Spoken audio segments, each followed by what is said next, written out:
Okay, so today we're going to talk about the surgery for congenital heart disease. And this patient has some postoperative changes here in the proximal descending thoracic aorta. So what underlying condition might this patient have had?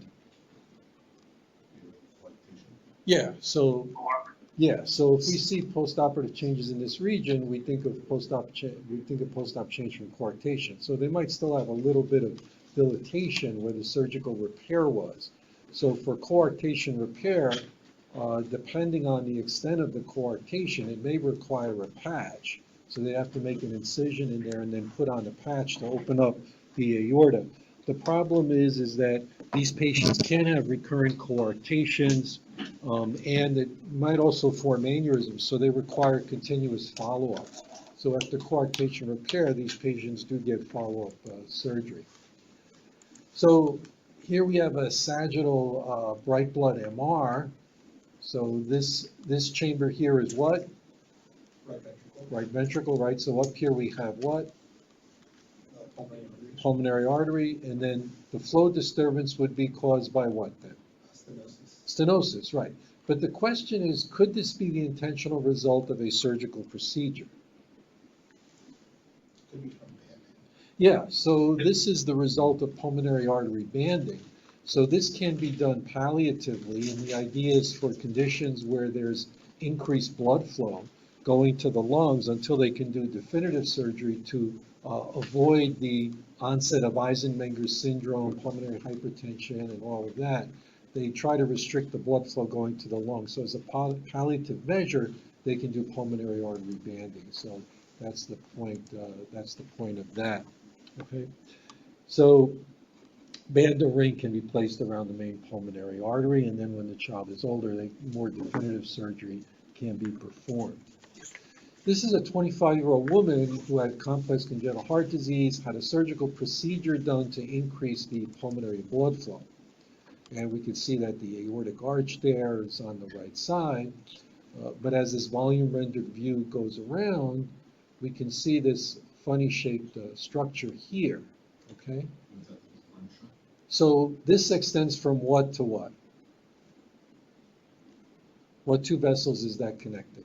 Subclavian to the pulmonary artery. Yeah, so this is connecting the subclavian artery here to the pulmonary artery, and this is done as a palliative measure now in patients who have decreased pulmonary blood flow, again, until they can do more definitive surgery to try to increase the pulmonary blood flow. So what is this called? Blalock. Yeah, so this is a Blalock-Taussig shunt, right? So what's the difference between a Blalock-Taussig shunt and a modified Blalock-Taussig shunt? In relation to the side of the aortic arch?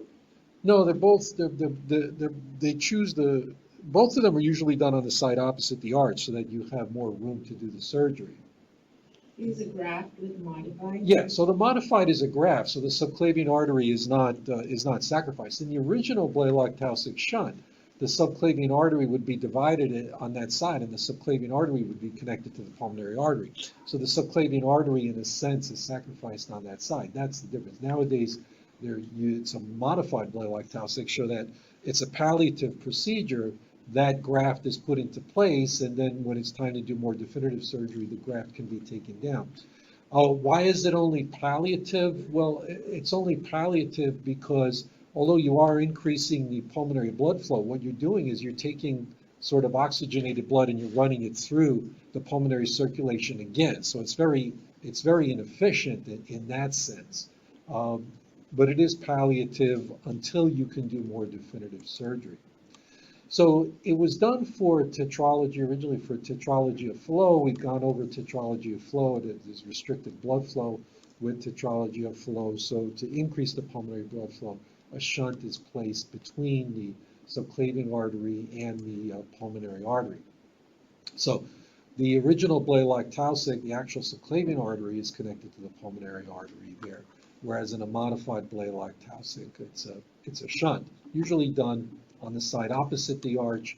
Here, when they use the subclavian artery, collaterals would form to supply the arm, but the modified Blalock-Taussig is just a synthetic shunt that goes from the subclavian artery to the ipsilateral pulmonary artery, and that preserves the subclavian artery And then when definitive surgery is done, then the shunt can be taken down.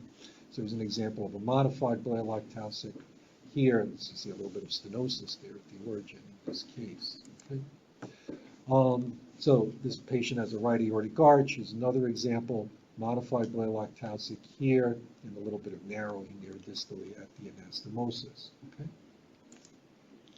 So again, we've gone over tetralogy of flow, right ventricular hypertrophy, ventricular septal defect overriding aorta, and then of course you're going to have the predominantly right to left shunting there, but to increase because of the infundibular stenosis, but to increase pulmonary blood flow here, you can see partially visualized is that Blalock-Taussig shunt there on the left side.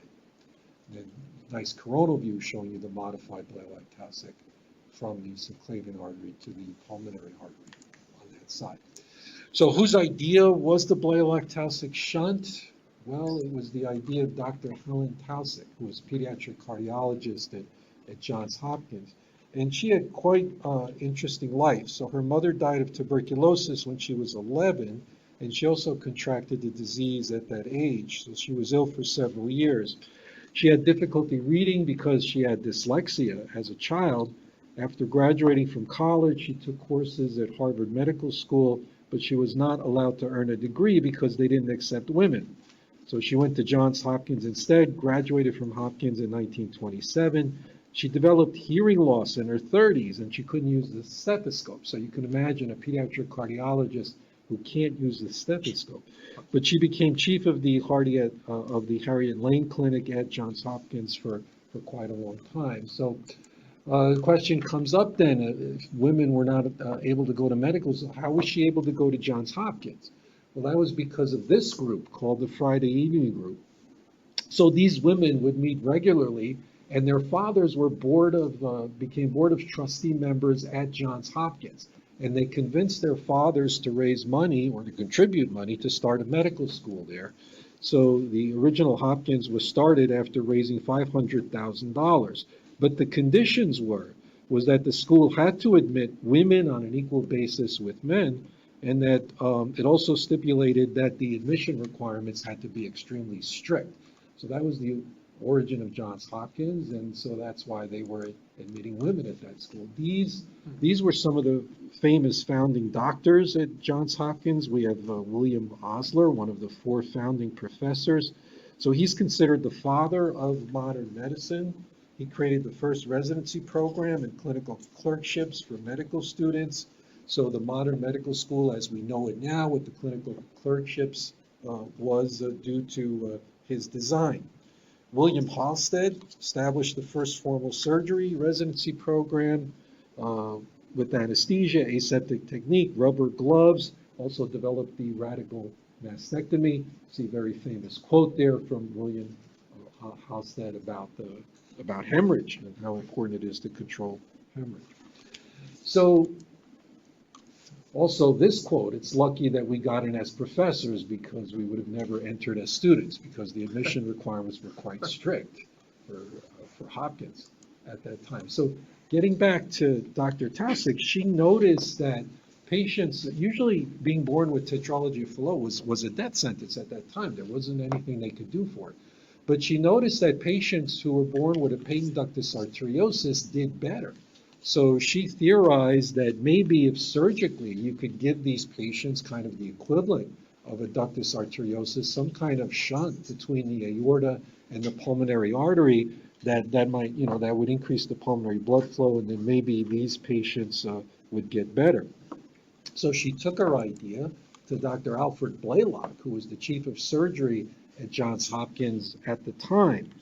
So Blalock graduated Hopkins in 1922. He spent 3 years after graduation at Hopkins trying to get accepted to a surgical residency. So he spent 1 year in uroradiology, 1 year in general surgery. His contract was not renewed. He was let go. And then 1 year in ENT. When he left Hopkins, he considered himself a failure. He did surgical residency finally at Vanderbilt University in Nashville, Tennessee. He did research on treatment of hemorrhagic shock with plasma and whole blood products. That saved many lives in World War II, got him fame, and then eventually this position as chief of surgery at Johns Hopkins. Enter Vivian Thomas. This was the lab assistant to Dr. Alfred Blalock. So Blalock hired Thomas in 1930 at Vanderbilt as his research lab assistant, and he brought him to Hopkins with him. Vivian Thomas wanted to go to medical school, but he lost his savings in the Great Depression, so he had to find a job to support his family. So he worked with Blalock. They developed various techniques, because a lot of the surgery they were doing, of course, this was all experimental at the time. He became director of the surgical research lab at Johns Hopkins, and some of the equipment they helped to develop, Blalock clamp, along with the surgical techniques that they worked on. And experimenting with the procedure, of course, they had to do it on animals. Anna was the dog that they were first able to successfully perform the Blalock-Taussig shunt on. And as a result, she's famous. Her portrait hangs in the surgery department at Hopkins. It's the only animal who has a portrait actually hanging in the surgical department at Johns Hopkins, is Anna the dog that they did this. The first patient they worked on, Eileen Saxon, the first patient that the surgery was attempted on, first human. It was done November 29th, 1924. And this is what she looked like after the surgery. So it was a successful procedure. And this was the birth of pediatric cardiac surgery. And it made, became very famous in the news because, as I've said, up to this point, this was being born with tetralogy of Fallot was a death sentence. So both of them lived to a ripe old age. And Vivian Thomas, he worked on some of the experimental techniques in the lab. And one of the quotes from Blalock to him, for when he looked at some of the anastomoses that Thomas had done on animals, are you sure you did this? This looks like something the Lord made. There was actually an HBO special, I think it was called Something the Lord Made, describing the history here between Vivian Thomas, Blalock, and Taussig and the development of this surgery. So he became supervisor of the Johns Hopkins Surgical Research Lab, and the surgical residents at Hopkins were required to spend 1 year in research, going through the research lab. So Vivian Thomas would help to train them as they went through the lab and developed their surgical techniques. So all of them were eventually honored for their contributions.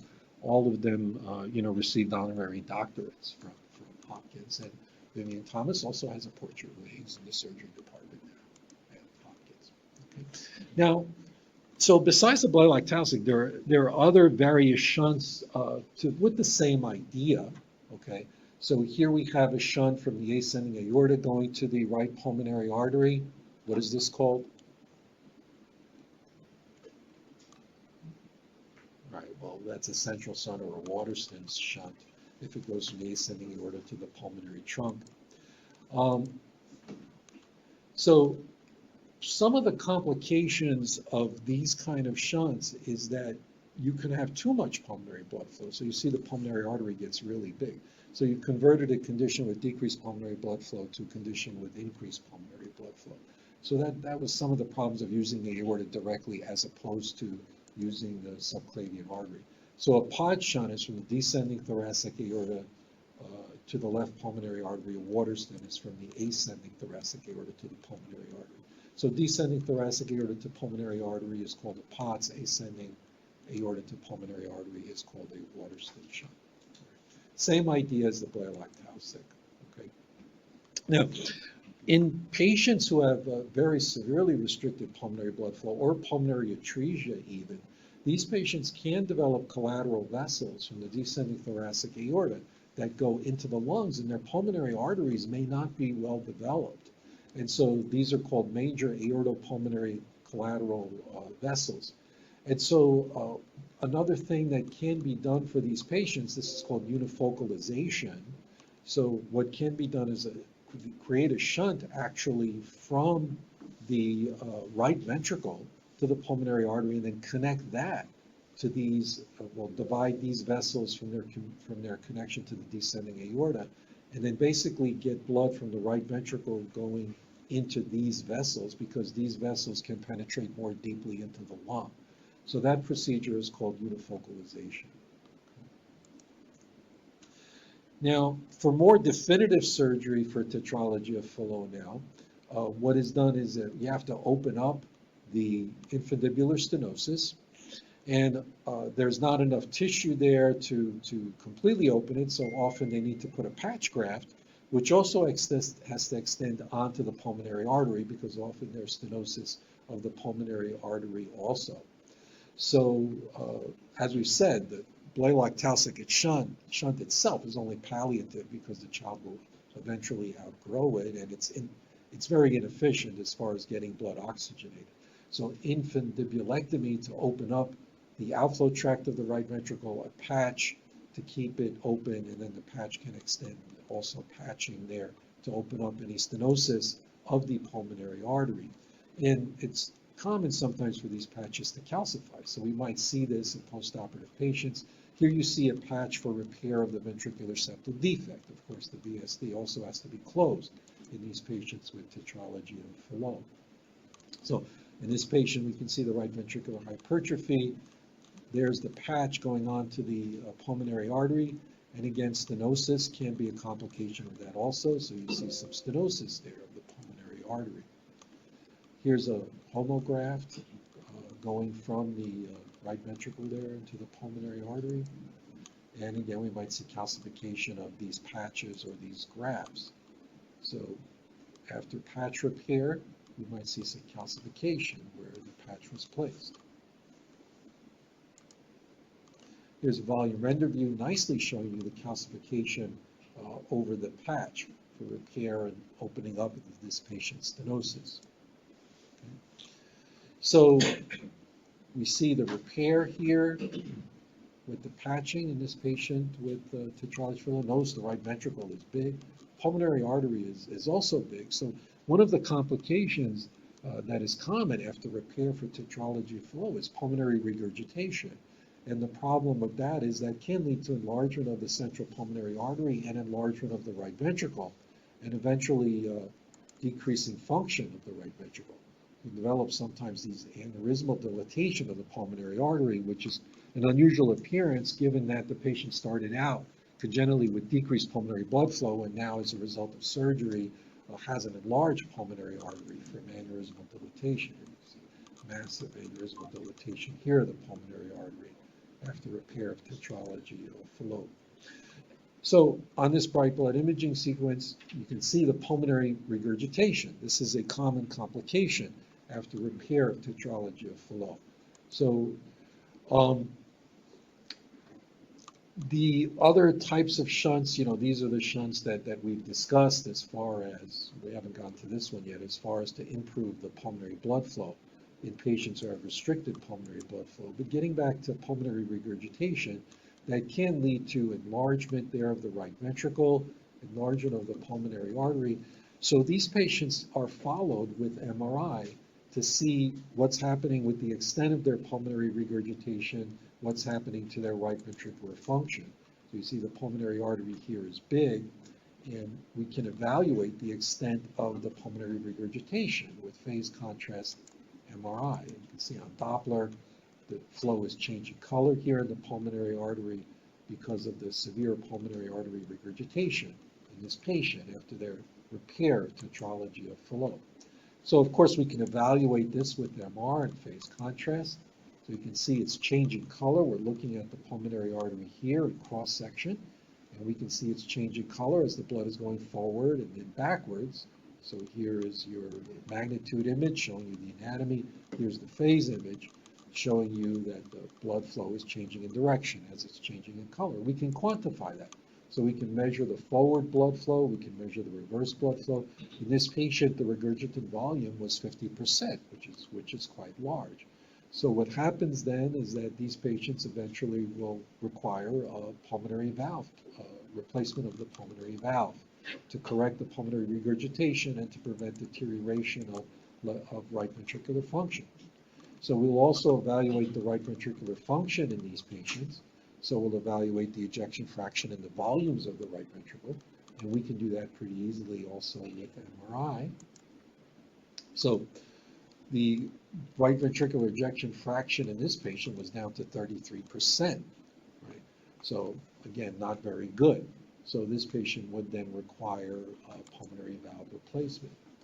You don't have to worry about the numbers, but there are various thresholds that are used for the volume of the right ventricle, the severity of the pulmonary regurgitation, the deterioration in right ventricular function, which determines when a patient then requires pulmonary valve replacement. But the point is, even after surgery for repair of tetralogy of flow, the patients require continued follow-up for their evaluation of pulmonary regurgitation and the right ventricular function. The Rastelli procedure. What is the Rastelli procedure?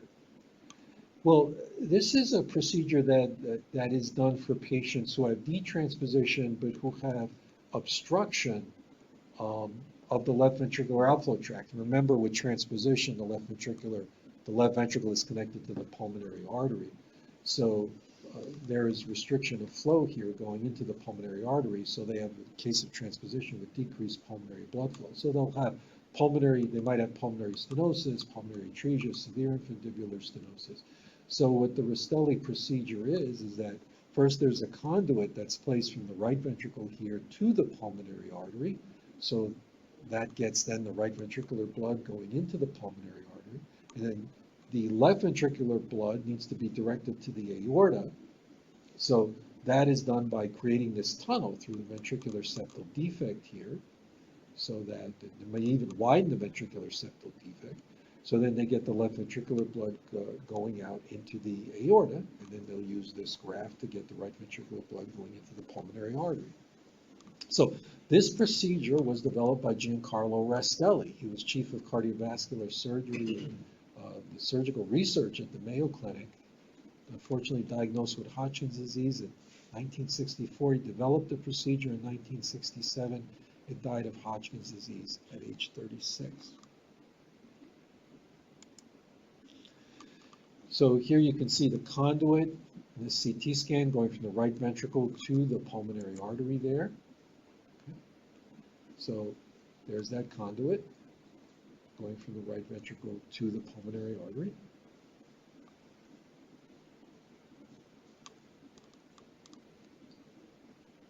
Right there. So again, one of the problems with this is that you see the turbulent flow right in here. Right? So there's stenosis. So whenever they put in these grafts, I mean, complications of these can be stenosis, in addition to overflow, too much blood, sometimes in regurg, sometimes stenosis can also be a complication of this. Okay?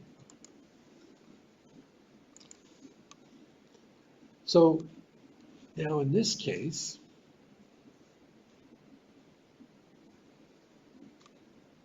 as we go through this, okay, so as we go through it from the top down, I want you to look at the aorta and tell me where does the aorta go, right? So we'll go from here. Here's the aorta. It's coming down. So, yeah, so the aorta is going into what chamber? Right ventricle. So now let's look at the pulmonary artery. So let's see, where does the pulmonary artery go?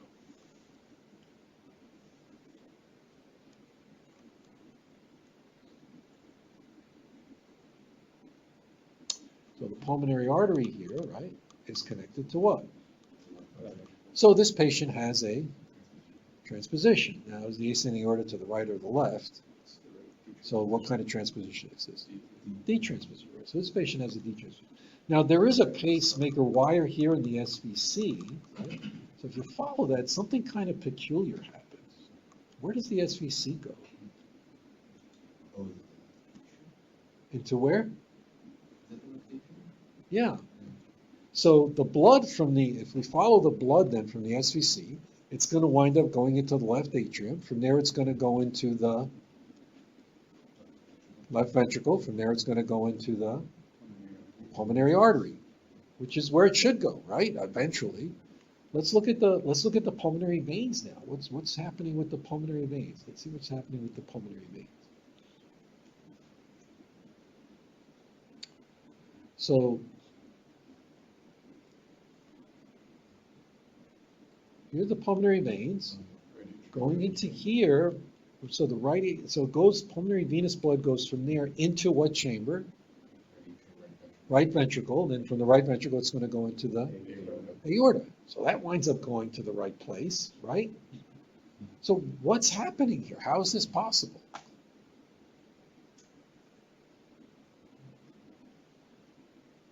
From private care.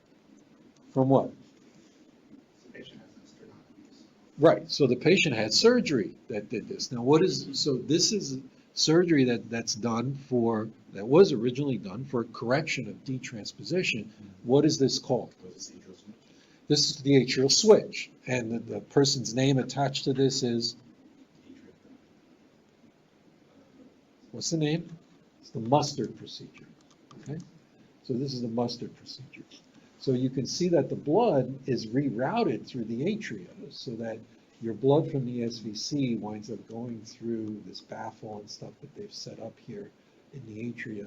And so, we've gone through this, winds up going into the left ventricle, and then from there, it's going to go into the pulmonary artery and the venous blood, right ventricle, and then from there, it's going to go to the aorta. So the transposition is still there. They still have the transposition. It's just that the blood has been rerouted through the atria.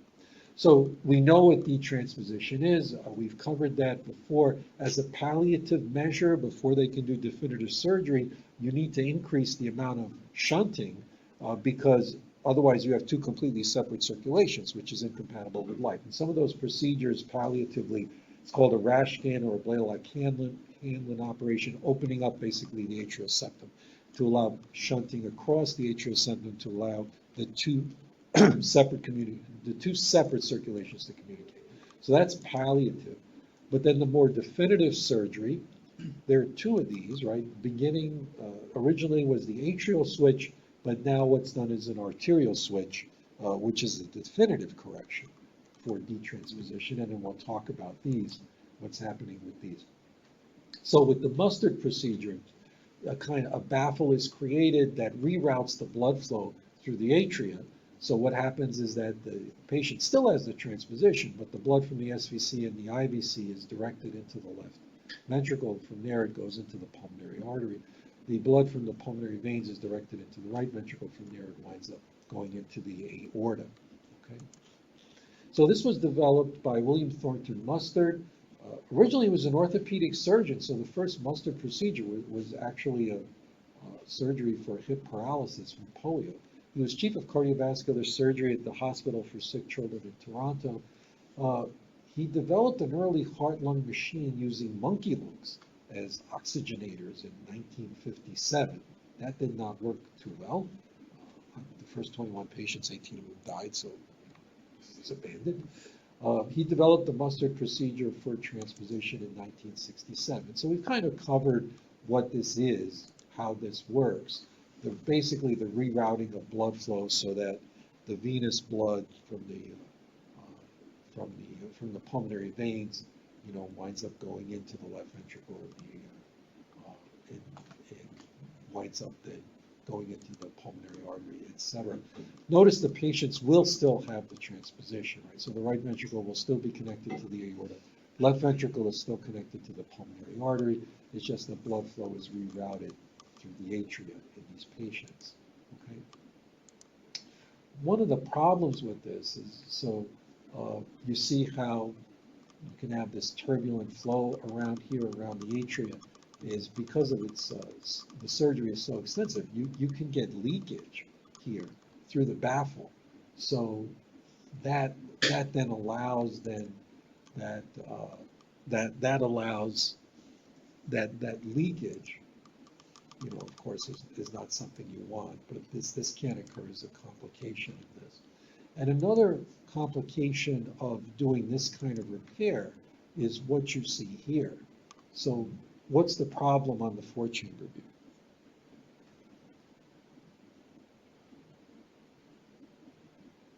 The left ventricle is very compressed. Well, why? Why is the left ventricle compressed? The right ventricle. Yeah, the right ventricle is markedly dilated. And here on the short axis view, you can see the same thing. The right ventricle is markedly dilated.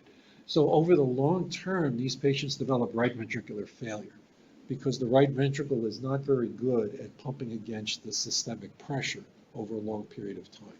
So the right ventricle fails, right? So if you have the right ventricle pumping into the aorta, it usually does not do well. So that's the long-term complication of this. So there are other complications too.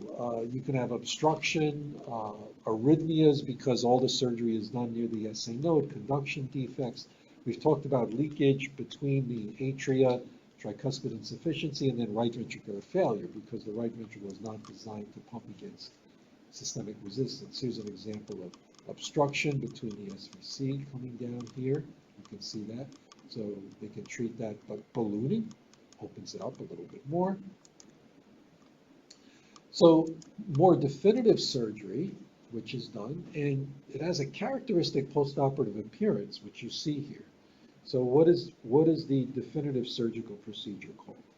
Oh, it's an arterial switch. That's the arterial switch, right? And it has a very characteristic appearance, okay? And you can recognize on the imaging. So what's the characteristic appearance of somebody who's had an arterial switch?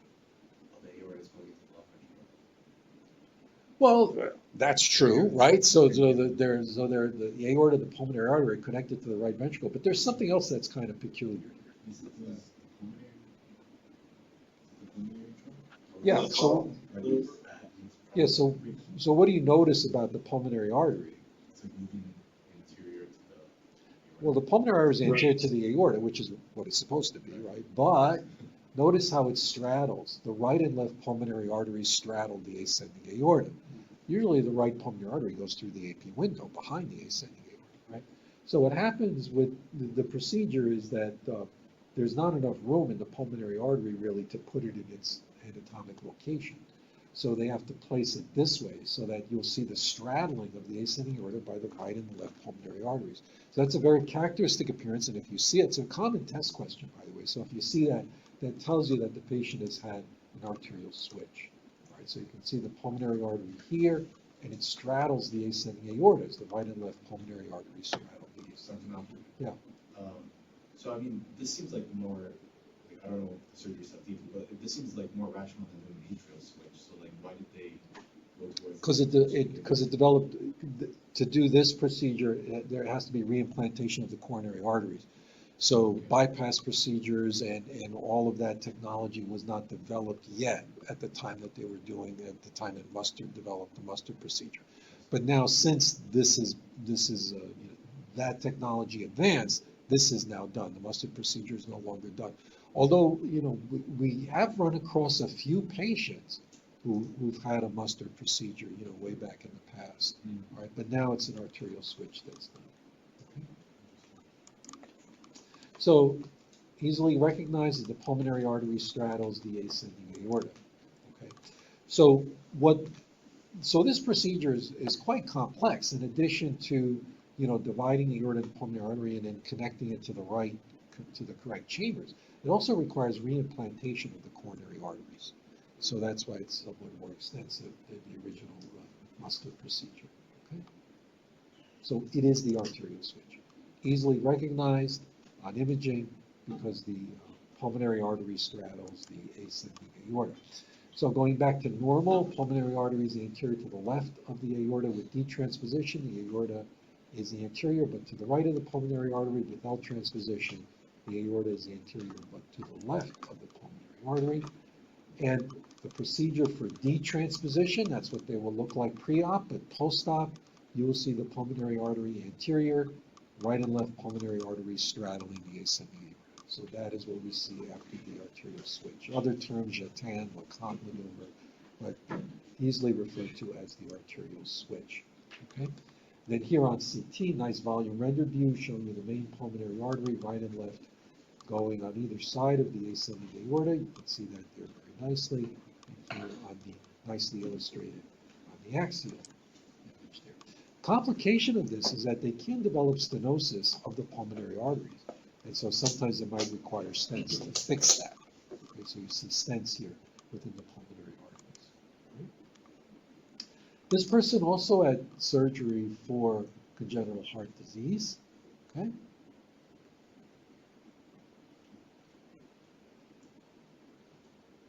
First, can you identify what the original congenital heart disease was? I mean, there's lots of abnormalities here. But if we come down, if we look at the heart, you notice the right atrium is big, but the right ventricle is very small, right? So why is the right ventricle so small in this patient? Is there a septal defect? There is septal defect, but tell me why the right ventricle is small. Tricuspid atresia? Yeah, so look for the tricuspid valve here as we come down. Right atrium. Right there, there's no tricuspid valve. There's fat in the region of the atrioventricular groove where the tricuspid valve should be, and again, the right coronary artery is displaced inward, right? So that's also a nice sign of tricuspid atresia, is that the right coronary artery there will be displaced inward. There, you see that because of lack of the tricuspid valve. So the right ventricle is small in this patient. Right? So follow the aorta down, okay? So the aorta here then, right? There's your left ventricle, okay? So now, how is blood getting into the pulmonary arteries? So where's the pulmonary artery? There's the pulmonary artery. Still ready for the APL. So what's the pulmonary artery connected to? The right atrium. Yeah, the pulmonary artery is connected to the right atrium. So there is no ventricle pumping blood into the pulmonary artery.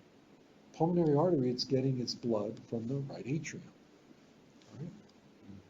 So all of the venous blood here is actually going from you can see the IVC is dilated, but the IVC also connects to the right atrium. So all of the venous blood here is bypassing the ventricles, and it's going directly from the right atrium, in this case, to the pulmonary artery. What is this called? This is a Fontan. So this is a complete cavopulmonary shunt, completely bypassing the ventricles. So this is done in patients who only have one functioning ventricle, right? That ventricle will be used as the systemic ventricle. So now you have the problem of, well, how do we get blood to go through to get to the pulmonary arteries? And then there are various cavopulmonary shunts that can be done. In this case, the right atrium was directly connected to the pulmonary arteries. That was the original Fontan procedure that was done here. This in its original form does not work out so well, but we'll talk about why. Right. So this patient had tricuspid atresia. So you can see the left atrium, left ventricle. There's a VSD, very small right ventricle, really not functioning. Can't use that to pump blood into the pulmonary circulation. So it gets there by the right atrium being connected to the pulmonary artery. Is there no way to open up the tricuspid valve? Or Yeah, but the right ventricle is still small. Right. So the right ventricle is still not functional. So that wouldn't help. Okay. This patient had this that was taken down when they did the Fontan. What is this? that's a Glenn shot. That's not a Glenn shunt. Modified Blalock-Taussig. That's a modified Blalock-Taussig, right? So that patient had a modified Blalock-Taussig shunt that was there, and then that was taken down when they, or occluded when they did the Fontan procedure. Okay, so SVC, IVC here, connected to the pulmonary arteries, same thing. This is a Fontan, okay? When you have complete cavopulmonary shunt, where all the blood from the SVC and IVC is going to the pulmonary circulation, that is a complete cavopulmonary shunt. Here, when you have blood from the SVC going to the pulmonary arteries, this is the Glenn shunt. This is actually called a modified Glenn, right? The original Glenn, they'd sacrifice one of the pulmonary arteries. Well, they divide a pulmonary artery to connect it. But this is a modified or bidirectional Glenn.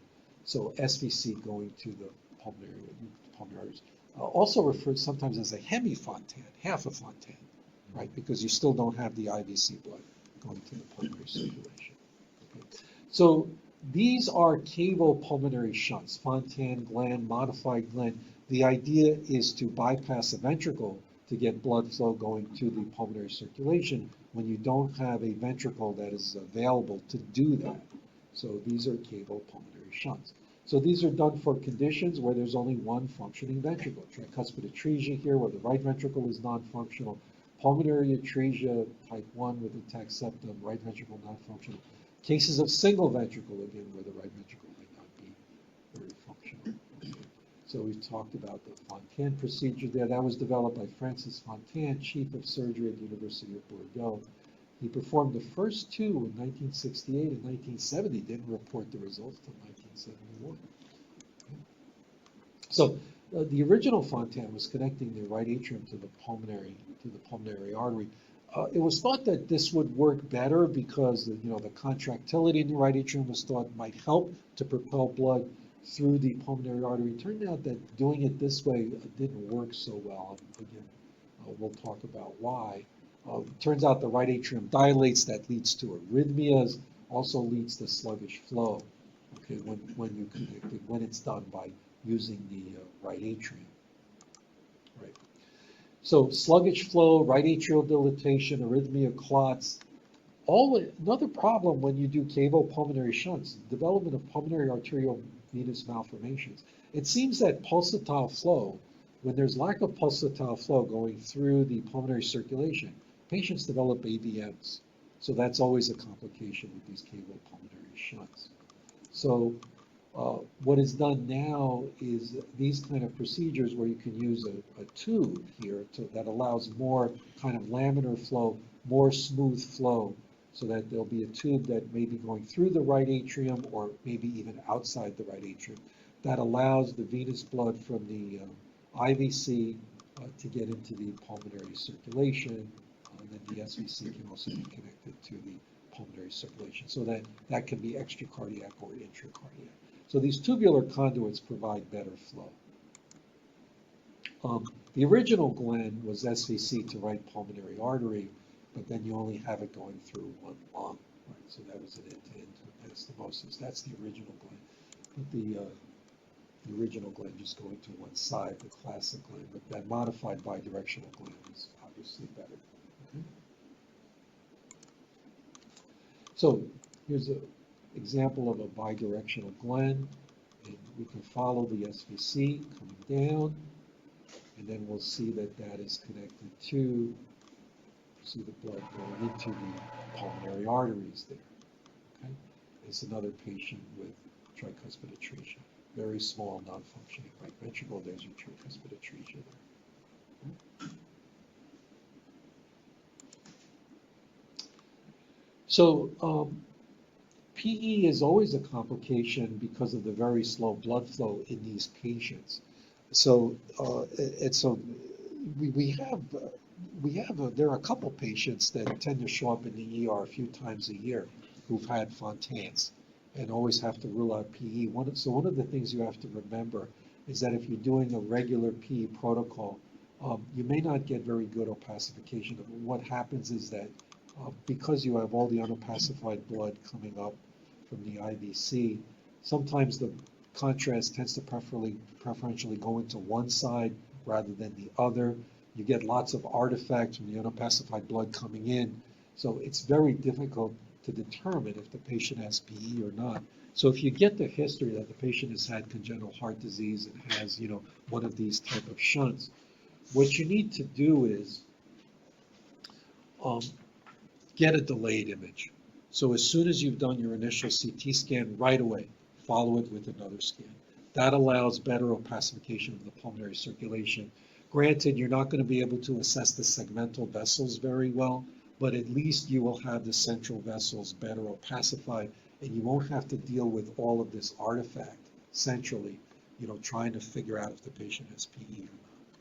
So whenever you always get a delayed image right away after your initial PE scan.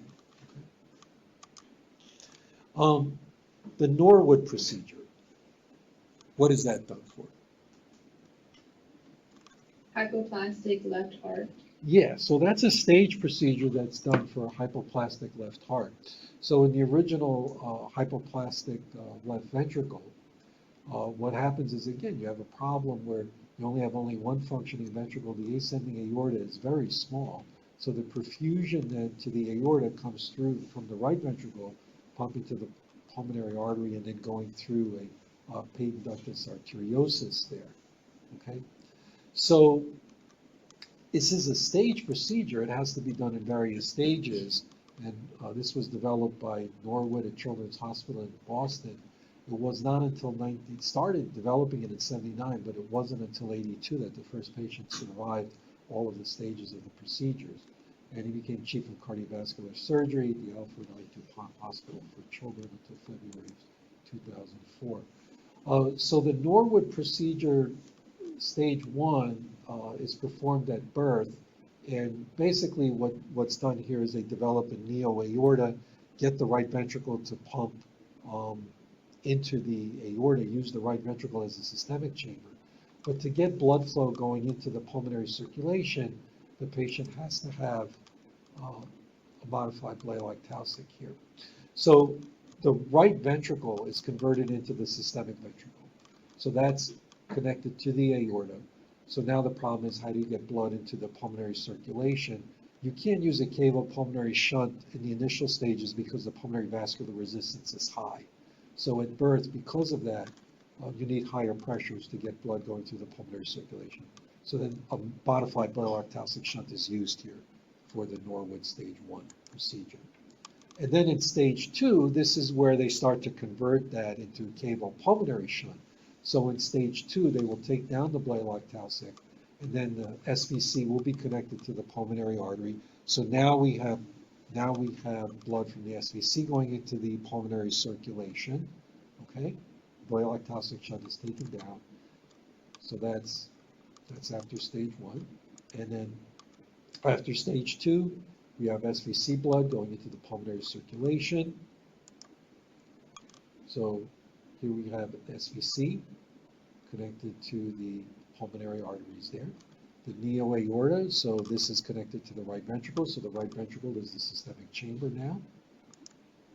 And then in stage 3 now, they have a complete cavopulmonary shunt, so now the IVC blood is connected to the pulmonary circulation. So now you have 2 completely separate circulations. The right ventricle is the systemic ventricle, and then blood from the SVC and the IVC is now going directly into the pulmonary circulation. So that is the Norwood procedure. So after stage 3, SVC and IVC going to the pulmonary circulation, the right ventricle is the systemic chamber. Okay? So that's the Norwood procedure for hypoplastic left heart.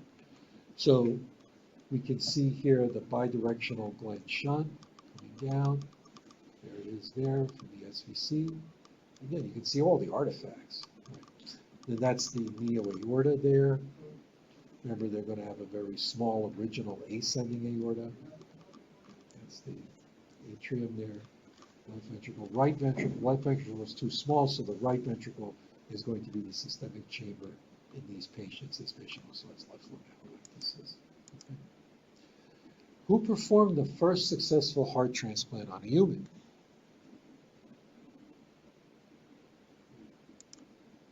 Dr. Christian Barnard. For people of my age, we know this because this was covered in the news on a daily basis, like the moon landing. So every day we would get updates on the network news as to how the patient was doing. And this was done in Cape Town, South Africa, December 3rd, 1967. The original patient survived 18 days and died of pneumonia, Dr. Christian Barnard. So for the orthotopic heart transplant, they leave the left atrium in place, the native left atrium in place, and then the donor heart will be connected to that, and anastomose to the aorta and the pulmonary arteries. So that's the orthotopic heart transplant. Complications of cardiac transplant, of course, infections in the first month, viral infections in the first 6 months, post-transplant lymphoproliferative disorder, because they have to be immunosuppressed, that could affect the lungs, GI tract, skin, and brain. Chronic rejection. The manifestation of chronic rejection of a heart transplant is progressive coronary artery stenosis, and it's diffuse stenosis of the coronary arteries as the immune system attacks the coronary arteries. The patients will not have chest pain because the heart is denervated. So these patients will require coronary CTA for follow-up to look at the status of their coronary arteries to make sure that they're still okay and not developing rejection of the coronary arteries. Very peculiar looking here. So this patient has 2 hearts, right? So what is this? Well, this is a heterotopic heart transplant. So why is this done? Well, if patient has very high pulmonary vascular resistance, right? If you just put in a heart transplant, that native heart is not going to be able to handle the pulmonary vascular resistance, so the right ventricle fails. So, I mean, the donor heart, the right ventricle will fail. So they need the native heart that is already, the right ventricle there is already adapted to the high pulmonary pressures. So they need that to be pumping through the pulmonary circulation. And also, if you have a small donor heart, that might also be done. Might be done if there's a acute or reversible myocardial dysfunction. The native right ventricle will be used for the pulmonary circulation. The donor left ventricle will be used for the systemic circulation. So that is the heterotopic heart transplant. So who performed the first successful heterotopic heart transplant? That's our buddy, Dr. Christian Barnardigan. So think of everything you could do before IRB.